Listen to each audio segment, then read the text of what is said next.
भाइयों और बहनों, नमस्कार। मैं आपका मित्र चौधरी रामानंद आज आपसे तीसरी सीरीज का पहला क्वेश्चन पूछ रहा हूं। इसका आपको जवाब 48 घंटे में देना है।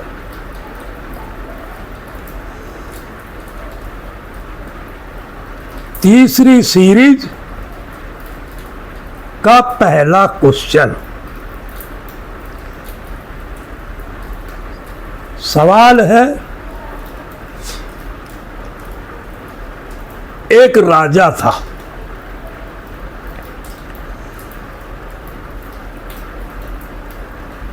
एक वेश्या थी। वेश्या बहुत सुंदर थी और राजाओं का तो ये शौक होता था वेश्याओं के कोठे में जाना। राजा नवाबों का ये ज्यादा शौक होता था, तो राजा भी वहां जाता था गाना सुनने के लिए। वेश्या बहुत ही सुंदर थी। राजा का दिल उस वेश्या पर आ गया।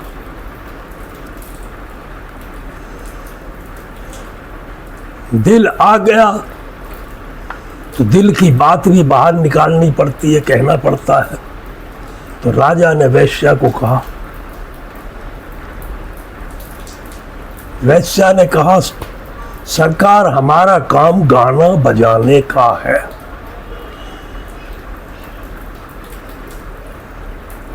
उसने कहा कि मैं तुम्हें एक बड़ी जागीर दूंगा इनाम में, और मेरा सचमुच आप पे मन आ गया है, दिल आ गया।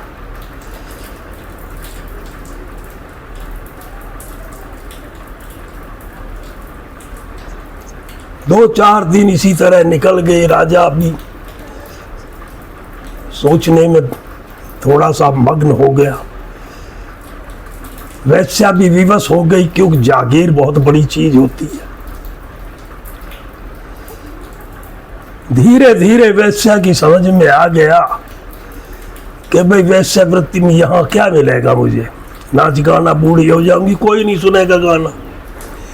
इससे राजा का दिया हुआ जागीर मेरे आगे बच्चों के मेरे काम आएगा, उससे मैं जिंदगी भर ऐश और आराम से जी सकती हूँ। तो उसने राजा की बात मान ली। इस तरह राजा उसके कोठे पर जाने लगा और उससे शारीरिक संबंध हो गई।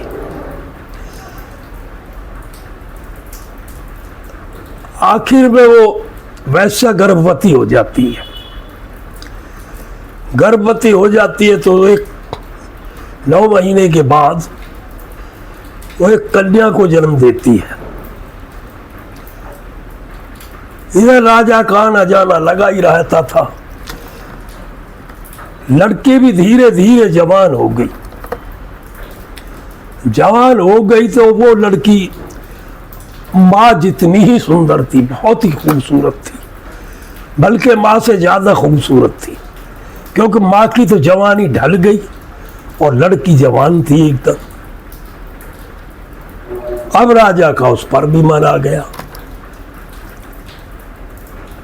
उस पर भी मन आ गया तो धीरे धीरे उसके साथ भी उसने संबंध बना लिए। मित्रों, इसी तरह कहानी चलती रही। साल, 2 साल, 4 साल बाद लड़की वो भी गर्भवती हो गई। गर्भवती होने के बाद उसको जो शिशु वो जन्म दिया उसने, वो भी कन्या ही हुई, वो भी लड़की ही हुई। अब धीरे धीरे लड़की भी जवान हो गई। तो मित्रों, इस क्वेश्चन, इस कहानी का जो तात्पर्य है, जो सवाल है, वो ये है कि वो जो उस लड़की के जो लड़की पैदा हुई थी, वो उस राजा की क्या लगी। कहानी एक बार और सुना देता हूं कि एक राजा था, एक वेश्या थी। राजा का उस वेश्या पर मन आ गया तो उनके संबंध से एक लड़की ने जन्म लिया। जब वो लड़की जवान हो गई तो वो भी बात से ज्यादा खूबसूरत थी, बहुत ही खूबसूरत थी। तो राजा का उस पर भी मन आ गया, उस पर भी मन आ गया तो राजा ने उससे भी संबंध बना लिए। इस तरह उस लड़की को भी लड़की ही पैदा हुई। तो मित्रों, इसमें प्रश्न ये है कि वो पैदा होने वाली लड़की राजा की क्या लगी। इसका जवाब देने के लिए आपके पास 48 घंटे हैं। सोच समझ कर देना, अपने हिसाब से देना, टाइम बहुत है। मित्रों, ये जो आपने जवाब देना है व्हाट्सएप पर देना है। मेरा व्हाट्सएप नंबर नोट कर लें, 9910979211। नंबर एक बार और सुन लें, नोट कर लें, 9910979211। जवाब व्हाट्सएप पे ही देना है, यूट्यूब पर नहीं देना, क्योंकि यूट्यूब पर दिया गया जवाब सभी को दिख जाता है, वो गुप्त नहीं रहता। और जो हमारी तीसरी सीरीज, हमारी पुरस्कार की तीसरी सीरीज, जिसमें इनाम की राशि 20,000 है। प्रथम पुरस्कार 10,000 रुपए का है। दूसरा पुरस्कार 6,000 रुपए का है और तीसरा पुरस्कार 4,000 रुपए का है। जितने आप सब्सक्राइबर बना रहे हैं, जो भी आप सब्सक्राइबर बना रहे हैं, आप अपने सब्सक्राइबर से भी ये कहेंगे कि आपको कमेंट में हमारा नाम लिखना है, ताकि मुझे ये पता चल सके कि ये सब्सक्राइबर किसका है। उसी से तो गिनती होगी। और ध्यान रहे, इसमें आपको 50 सब्सक्राइबर्स देने हैं और 50 घंटे वीडियो देखनी है। दोनों 50-50 घंटे हैं, घंटे और वो है 50 घंटे वीडियो देखनी है, समय देना, तो 50 सब्सक्राइबर देने हैं। इस चीज को नहीं भूलना। समय काफी आपको मिलेगा, कोई घबराने की, चिंता करने की बात नहीं है। और मेहनत करो, मेहनत का फल ईश्वर, खुदा, अल्लाह जरूर देता है। इसलिए ऊपर वाले पर भरोसा रह के मेहनत करें, अपने समय में जवाब दें। ड्यूटी के समय जवाब देने की कोशिश ना करें, क्योंकि उसमें आपकी सर्विस पे भी खतरा है। मित्रों, सवाल ये था कि वो लड़की उस राजा की क्या लगी।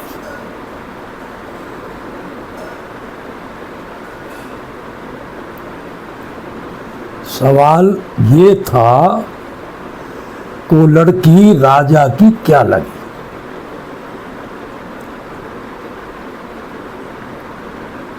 राजा की कहानी मैंने आपको बताई।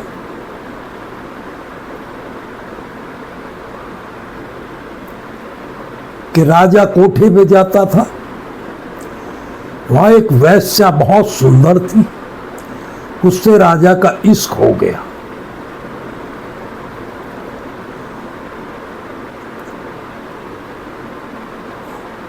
वहां जाते जाते संबंध बनाने में उस वेश्या को एक लड़की पैदा हो गई राजा से। लड़की जब यौवन अवस्था में आई तो अपनी मां से भी अति सुंदर थी। राजा का मन उस पे आ गया।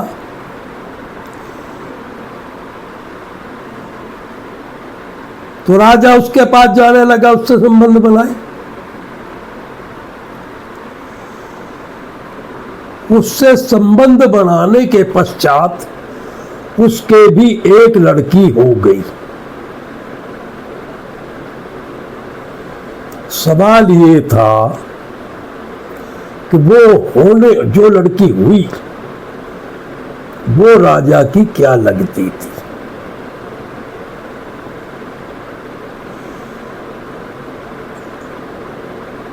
मित्रों, समाज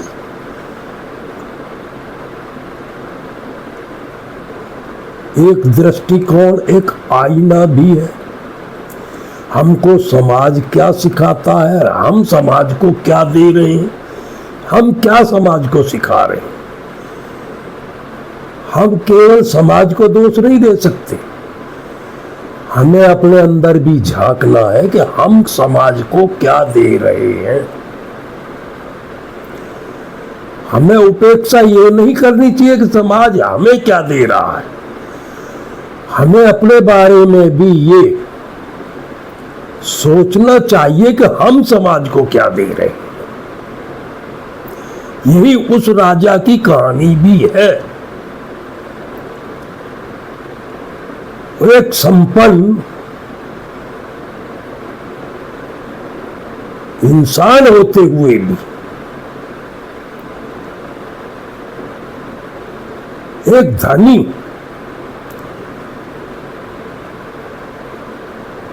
जो हजारों लाखों आदमी को खिला सकता है, उनको शिक्षा दे सकता है, क्या उस राजा ने खुद अपने लिए कुछ सीखा?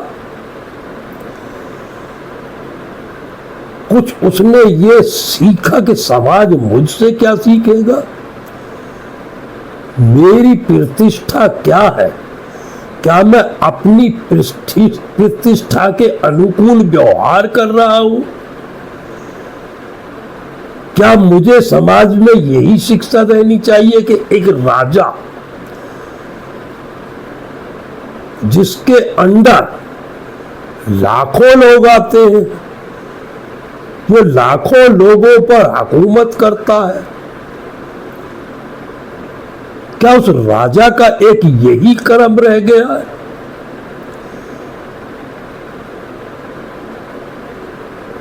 क्या राजा की यही प्रतिष्ठा है?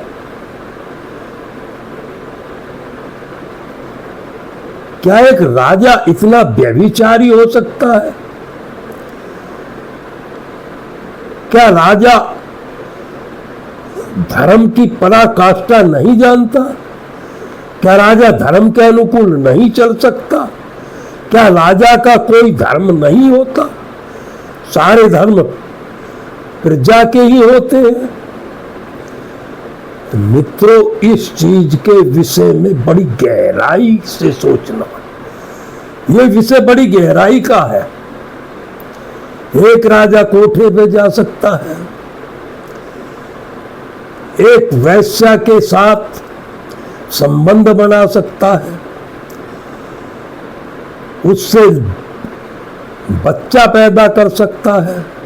जब वो बच्चा जवान होकर यौवन अवस्था में पहुंचता है, फिर वो उससे भी संबंध बना सकता है, उसको भी मां बना देता है। तो एक राजा का यही धर्म है। क्या राजा एक पब्लिक को, अपनी प्रजा को यही शिक्षा दे रहा है, यही सिखा रहा है कि यही राजा का धर्म है? राजा तो राम भी थे, जिन्होंने प्रजा के कहने से अपनी धर्म पत्नी को त्याग दिया था, जिससे वो अपने प्राणों से भी ज्यादा प्रेम करते थे, जिनकी निष्ठा पर उनको जरा भी शंका नहीं थी, उनके आचरण पर, उनके सतीत्व पर राम को क्षण मात्र भी शंका नहीं थी।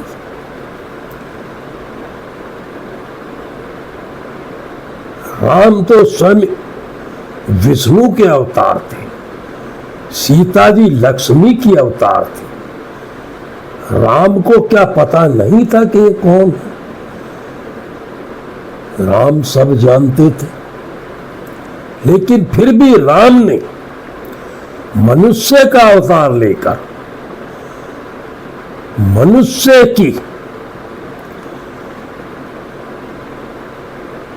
मनुष्य का वो आदर्श जो उनको सर्वोत्तम बनाता है, पुरुषोत्तम बनाता है, वो व्यभिचार, वो आचरण श्री राम ने समाज में प्रस्तुत किया। पब्लिक के, प्रजा के बहुत कुछ प्रार्थना, निष्ठा, प्रेम पूर्वक प्रार्थना करने से भी ये हजारों शादी हो सकती थी, उन्होंने दूसरा विवाह नहीं किया। यहां तक अश्वमेध यज्ञ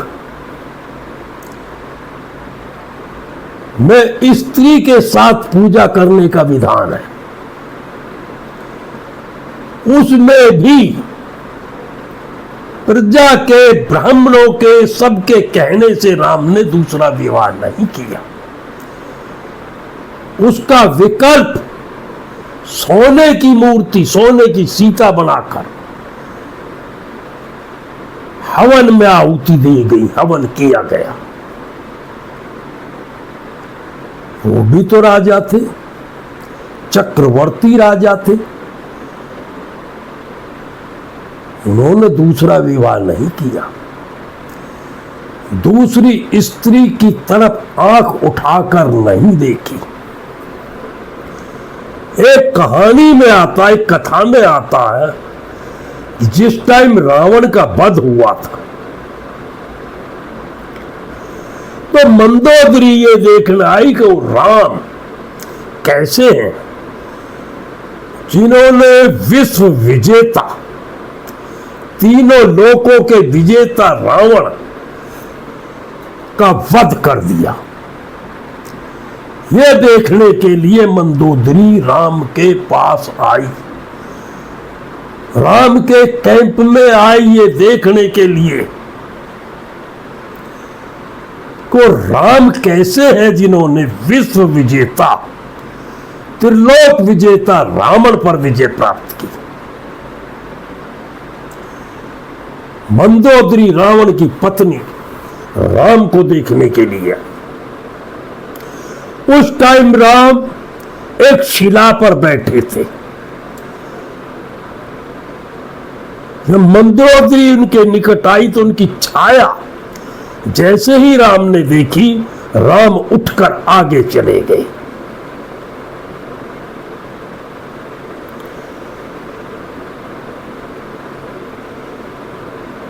मंदोदरी के समझ में आ गया, वो समझ गई कि राम और रावण में कितना बड़ा अंतर है। रावण वो जो सीता का अपहरण करके लेके आया, राम वो जो मंदोदरी की छाया उसके शरीर पर ना पड़े, उसके निकट ना आए, वो शिला पे बैठे हुए थे, उठकर चले गए।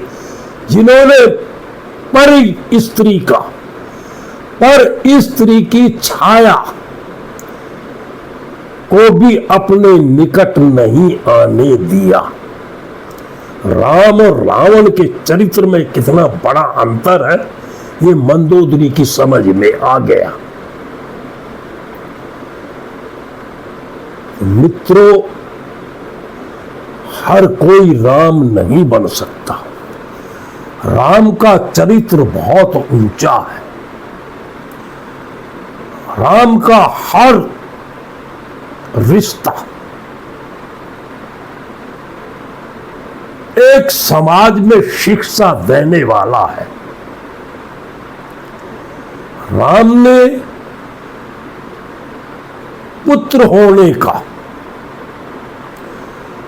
राम ने भाई होने का, राम ने पति होने का, राम ने राजा होने का सारे ही व्रत पूर्ण रूप से निभाए, सारे ही रिश्ते संपूर्ण रूप से निभाए। संसार में राम के सिवा ऐसा कोई भी नहीं हुआ जिसने सारे रिश्ते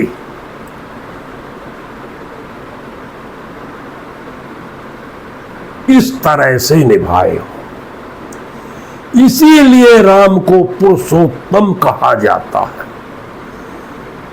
पुरुषोत्तम मतलब पुरुषों में उत्तम, पुरुषोत्तम। राम को पुरुषोत्तम इसीलिए नहीं कहा गया, राम ने वो कर्म किए, वो मिसाल समाज में पेश की जिससे उन्हें पुरुषोत्तम कहा गया। राम ने सारे धर्मों को निभाया, सारे रिश्तों को निभाया।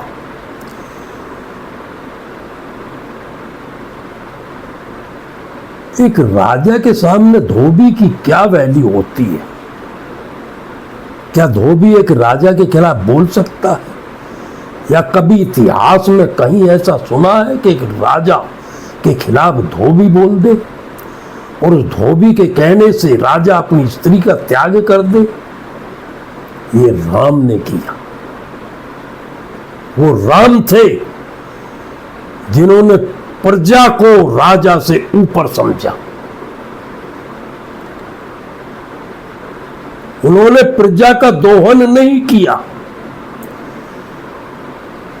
प्रजा को अपने से ऊपर माना, प्रजा के मत को माना, प्रजा के मत को सर्वोपरि माना। वो राम थे, वो राजा राम थे, वो बेटा राम थे जो उसने पिता की आज्ञा से 14 साल का वनवास स्वीकार किया।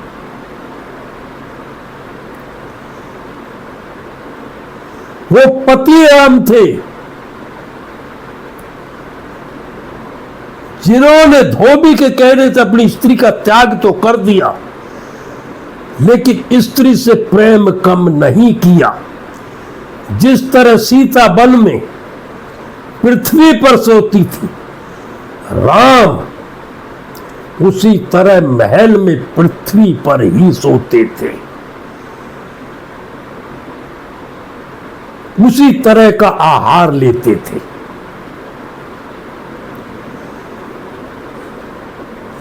ये विशेषता सिर्फ राम में थी। भाइयों का अनूठा प्रेम। भरत चित्रकूट से भगवान राम की चरण खड़ाऊ अपने सर पर धर के लेकर उन चरण खड़ाऊओं को गद्दी पर रखकर उनकी अपने पिता भाई को पिता तुल्य समझकर, राजा समझकर चरण खड़ाऊओं की पूजा करते हुए राज्य चलाया।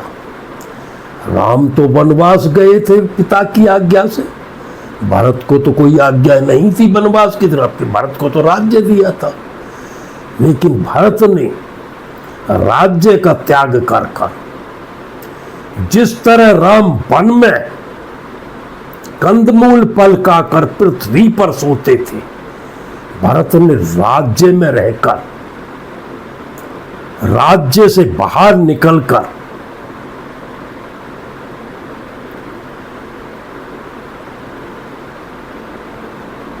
भरत ने पृथ्वी पर सोकर, कंदमूल खाकर, साधु वेश में रहकर वही तपस्या करी।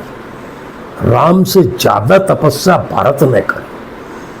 अगर चरित्र में देखा जाए तो सबसे महान चरित्र भरत जी का है। भरत जी वनवास नहीं गए थे, भरत जी को वनवास नहीं दिया था, राजगद्दी दी थी। राम को वनवास दिया था, पिता ने दिया या माता ने दिया, वो तो उनके आज्ञा के कारण गए। लेकिन भरत को किसने आज्ञा दी? भरत को तो उसी पिता उसी माता ने राजगद्दी दी थी। लेकिन भरत ने तो राजगद्दी स्वीकार नहीं करके वनवास स्वीकार किया। राम से कठोर वनवास अयोध्या में रहकर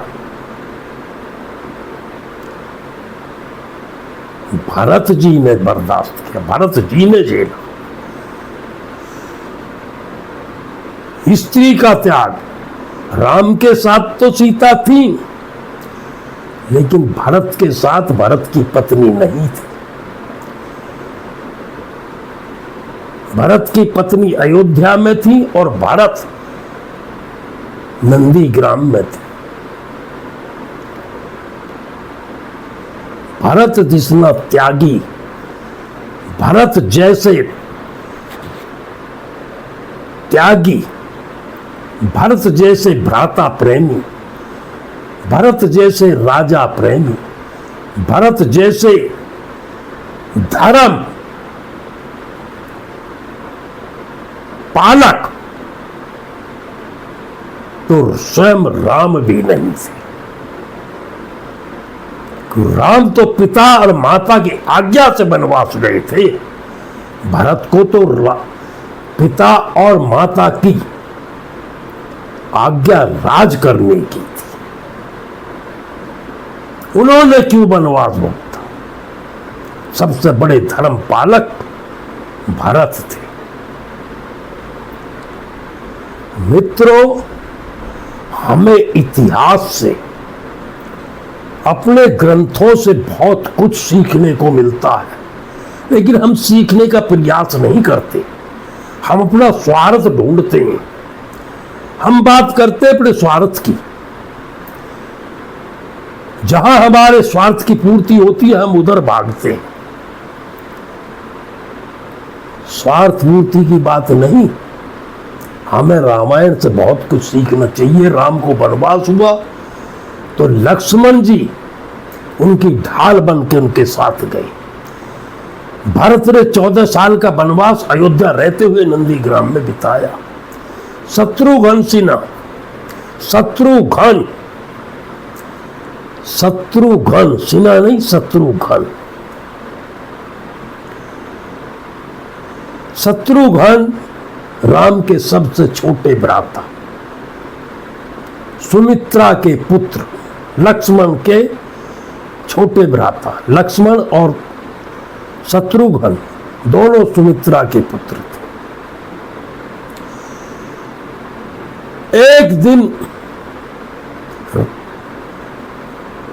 एक रात को, आधी रात को माता कौशल्या ने छत पर कदमों की आहट सुनी।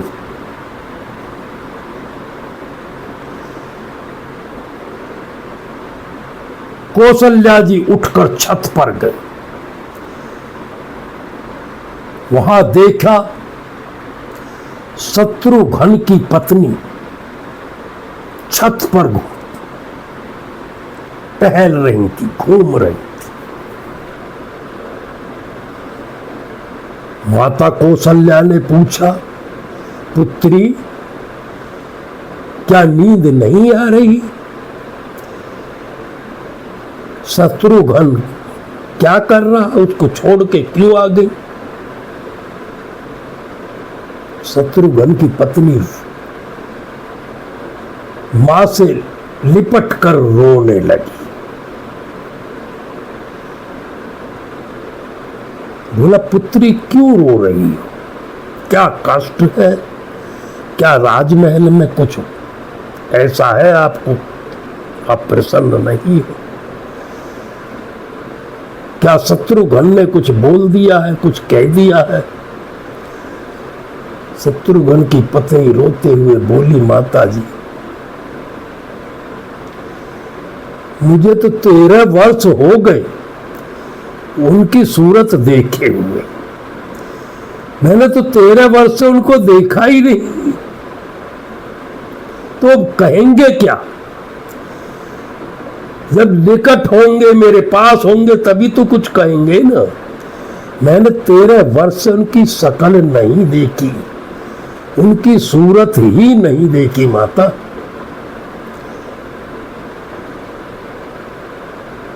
बड़ी ठेस लगी माता को। कौशल्या माता का हृदय फट गया। मेरी नन्ही सी बहू क्या कह रही है? माता नीचे आई।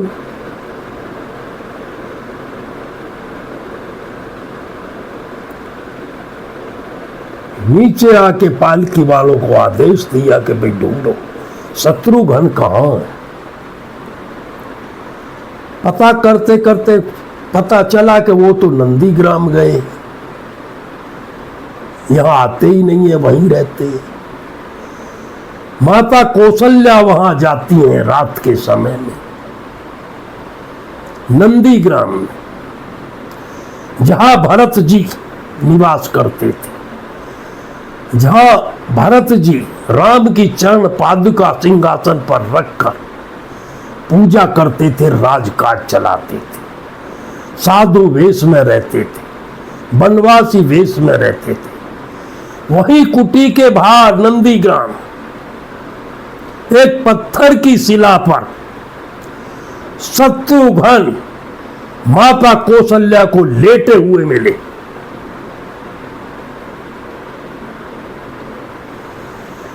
माता ने सिर पर हाथ रखा।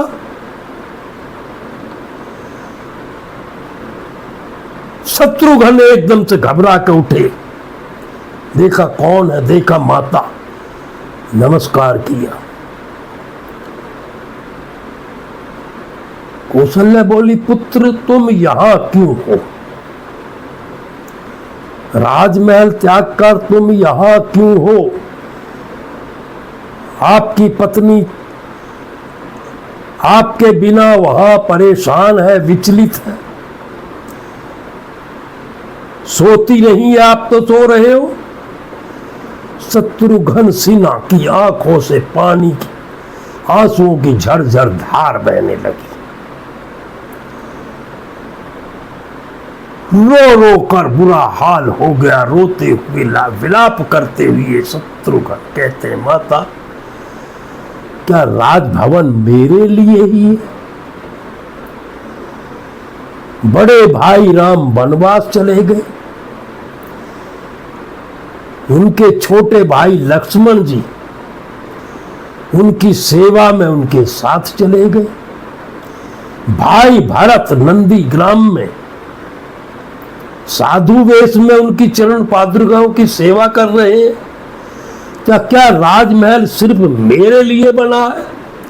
क्या मैं ही राजमहल का सुख भोगने के लिए बना हूं? माता के पास इसका कोई भी जवाब नहीं निकला। तो मित्रों, ये रामायण का एक साक्ष्य है, ये रामायण का एक उदाहरण है जो प्रस्तुत करता है कि भाई को भाई से कितना प्रेम होना चाहिए, भाई को भाई का कितना आदर करना चाहिए, भाई को भाई के लिए क्या करना चाहिए। भाई क्या होता है? भाई वो नहीं होता जो स्वार्थ के लिए एक दूसरे का गला काटता है। भाई वो नहीं होता जो एक दूसरे के लिए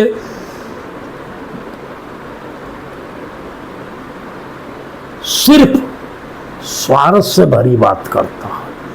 भाई वो नहीं होता जो भाई की दौलत पर नजर रखता है। अरे भाई तो वो होता है जो रामायण में चारों भाइयों का चरित्र रामायण में प्रस्तुत किया गया। चारों भाइयों ने क्या भाई के लिए त्याग किया,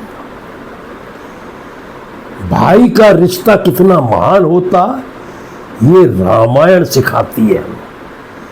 ये राम का चरित्र, भरत का चरित्र, लक्ष्मण का चरित्र, शत्रुघ्न का चरित्र, ये हमें सिखाता है। हमारे ग्रंथों में बहुत कुछ है सनातन में, लेकिन हम सनातन को समझते ही नहीं है, सनातन के बारे में सोचते ही नहीं है। हम इतने महत्व आकांक्षी हो गए हैं कि अपनी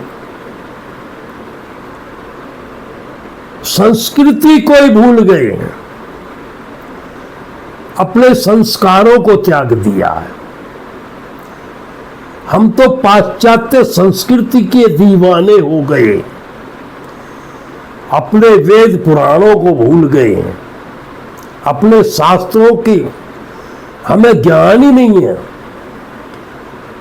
हमने अपने शास्त्रों से कुछ सीखा ही नहीं है। हमने सनातन धर्म से ही शिक्षा नहीं ली, क्योंकि हमें सनातन धर्म का ज्ञान ही नहीं। मित्रों, सनातन धर्म वो धर्म है, सनातन सिर्फ ईश्वर का नाम है। सनातन कौन है? स्वयं ईश्वर। सनातन का मतलब है जब ईश्वर प्रकट हुए तब सनातन धर्म प्रकट हुआ। लाखों वर्ष से सनातन धर्म है। जब से पृथ्वी आकाश बने हैं, जब से सनातन धर्म है। ये सनातन धर्म 10-20 साल 1400 1500 2000 साल पहले पैदा नहीं हुआ। ये लाखों वर्ष पुराना है। ये सृष्टि जब से रची है, सृष्टि के साथ से सनातन धर्म, जिस टाइम सृष्टि की रचना हुई तब से सनातन धर्म है। लेकिन हम पाश्चात्य संस्कृति के ऊपर भाग रहे हैं। हमें अपने धर्म का ज्ञान ही नहीं है, अपनी संस्कृति का ज्ञान ही नहीं है, आभास ही नहीं है।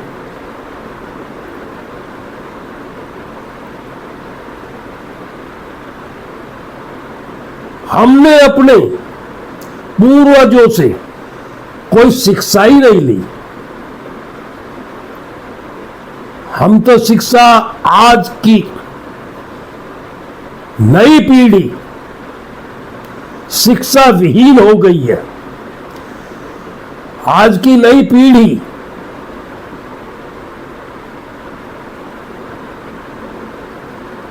शिक्षा विहीन होकर पाश्चात्य संस्कृति की तरफ भाग रही है। पाश्चात्य संस्कृति हमारी सनातन संस्कृति को अपना रही है और हम पाश्चात्य संस्कृति के पीछे भाग रहे हैं।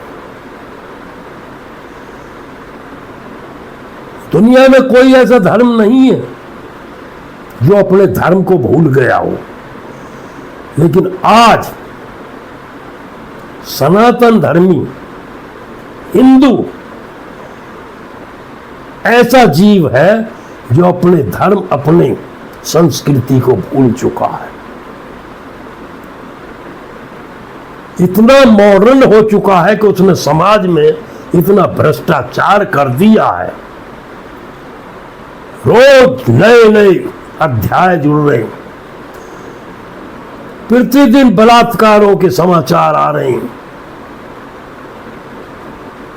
प्रतिदिन एक दूसरे का सर काटने के समाचार आ रहे हैं, प्रतिदिन एक दूसरे को ठगने के समाचार आ रहे हैं, प्रतिदिन एक दूसरे को धोखा देने के समाचार आ रहे हैं। क्या यही हमारी संस्कृति है? क्या यही शिक्षा हमारे पूर्वजों से हमें मिली है? हम अपने पूर्वजों की शिक्षा भूलकर हम पतन के रास्ते पर चल रहे हैं।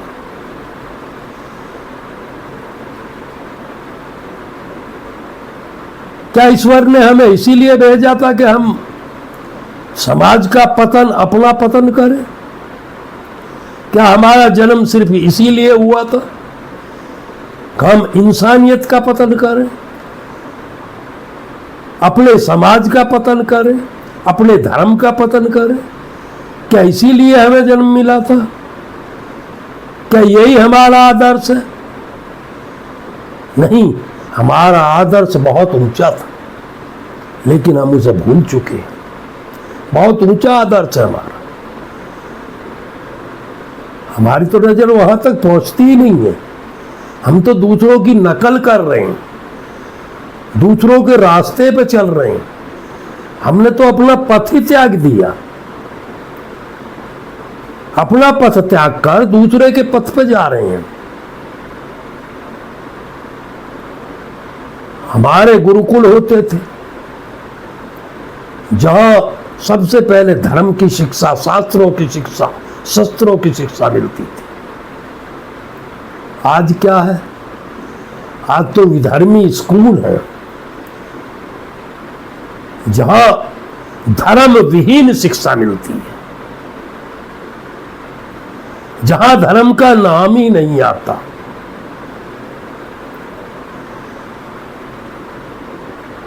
आज हम धर्म विहीन शिक्षा को ग्रहण कर रहे हैं, शास्त्र विहीन शिक्षा को ग्रहण कर रहे हैं, शस्त्र विहीन शिक्षा को ग्रहण कर रहे हैं।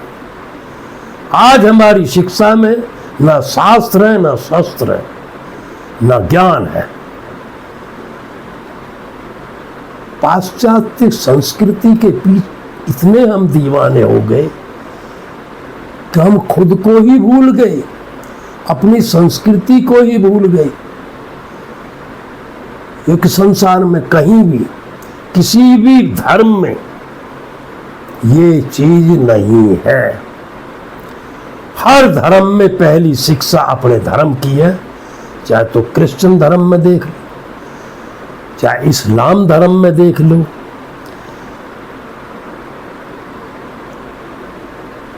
कोई भी धर्म ऐसा नहीं है। सिख धर्म में देख लो, छोटा सा बच्चा भी अपने 10 गुरु का नाम बताएगा। इस्लाम का छोटा सा बच्चा सारी चीज बताएगा अपने पैगंबरों के बारे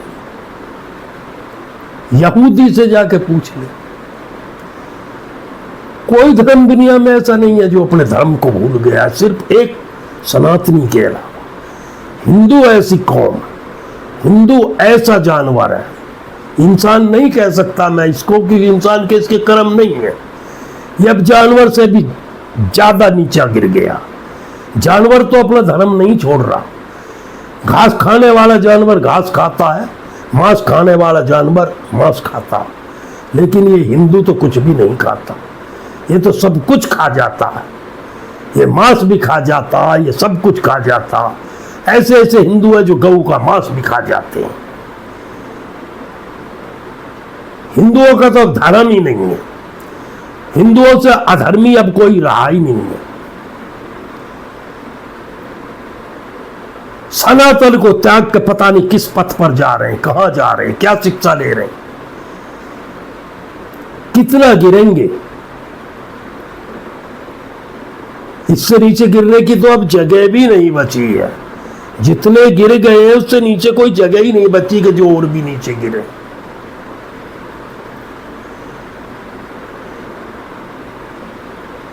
हिंदुओं की स्त्रियों में, बहन बेटियों में शरीर दिखाने की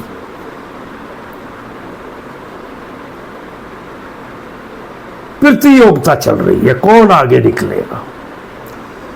इस प्रतियोगिता के ही कारण समाज में इतना दुष्प्रभाव आ गया है। अरे शरीर दिखाने की चीज नहीं होती, हीरा कंचन दिखाने की चीज नहीं होती, तिजोरी में बंद होता है। इसी तरह स्त्री का शरीर भी दिखाने प्रदर्शन करने की चीज नहीं होती, ये ढांपने की चीज होती है, ढकने की चीज होती है। ये हीरा है, जिस तरह हीरा तिजोरी में रखा जाता, इसी तरह स्त्री का शरीर भी तिजोरी मतलब कपड़ों में ढक कर रखा जाता। लेकिन आज हम अपने शरीर का खुलेआम प्रदर्शन करते हैं।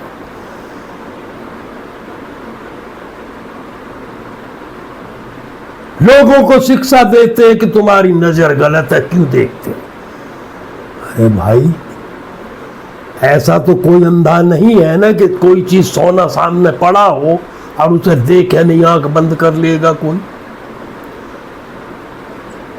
किसी को दोष देने से पहले ये सोचो कि हम क्यों दिखा रहे हैं, हम क्यों ऐसा कर रहे हैं, कोई हमारी तरफ देखे, हम क्यों निर्लज्ज हो रहे हैं, हम क्यों लज्जा को त्याग रहे हैं। उस विषय में बात नहीं करेंगे, मॉडर्न हो गए। कहते हैं आप अपने देखने का दृष्टिकोण बदलो। हम तो जो मर्जी पहनेंगे, हम तो नंगे रहेंगे, लेकिन तुम अपनी नजरें झुकाते रहो। कितनी मूर्खता भरी बात है।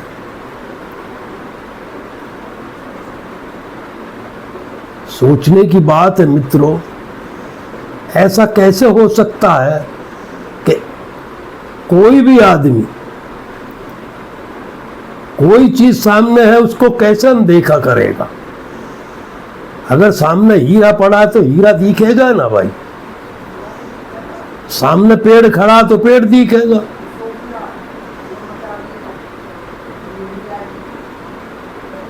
तो मित्रों, इस विषय पर ध्यान देने की बहुत जरूरत है, इसमें सोचने की जरूरत है कि हमें क्या करना है,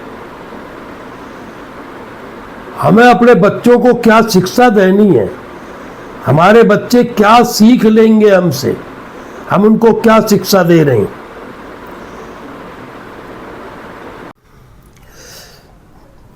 मित्रों, इस वीडियो में भी दो सवाल हैं। एक सवाल जो पहले पूछा गया था कि राजा की वो लड़की क्या लगती है रिश्ते में, रिश्ते में वो लड़की राजा की क्या लगती है, ये सवाल आपसे पहले पूछा गया था। इसी वीडियो में दूसरा सवाल है कि राम, लखन, भरत, शत्रुघ्न, इन चारों भाइयों में त्याग किसका सबसे बड़ा है।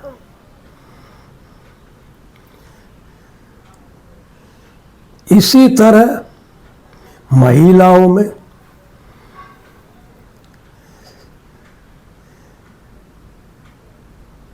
तीन रानियां थीं दशरथ की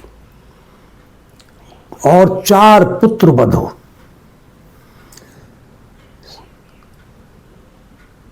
इन चारों पुत्र वधुओं में किसकी पत्नी, जैसे 4 भाई हैं राम, लखन, भरत, शत्रुघ्न, राम, भरत, लखन, शत्रुघ्न, इनकी 4 पत्नियां, इनकी 4 पत्नियां भी थीं। तो इन चारों पत्नियों में और 3 माताओं में किसकी तपस्या और त्याग बड़ा है।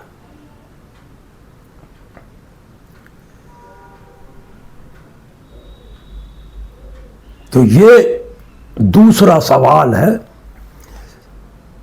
पहला सवाल तो राजा की लड़की क्या लगती थी, क्या रिश्ता था, दूसरा सवाल है रामायण से। ये 4 भाइयों में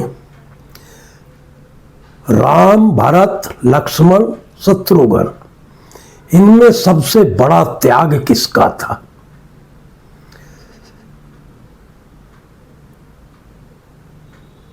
और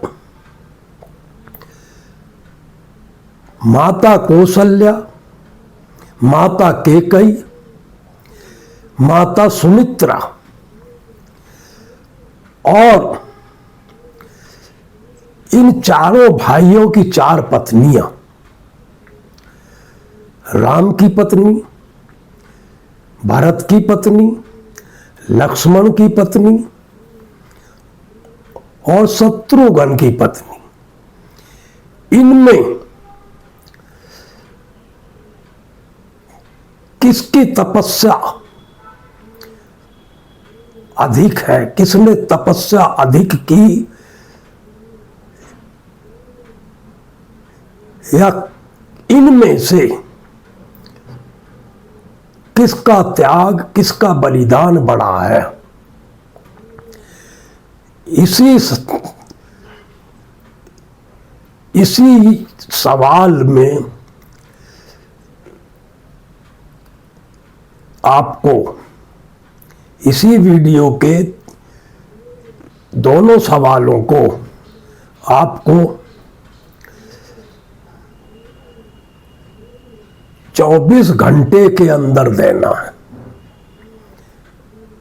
48 घंटे मैंने पहले बताए थे, लेकिन 48 घंटे तो बहुत अधिक हो जाते हैं। 24 ही घंटे ठीक है। 24 घंटे में आपको इसका जवाब देना है। मित्रों, जो भी वीडियो डाली जाएंगी उसमें आपको एक ख्याल रखना है, सभी वीडियो पूरी देखनी होंगी, क्योंकि वीडियो के अंदर ही सवाल छुपे होते हैं।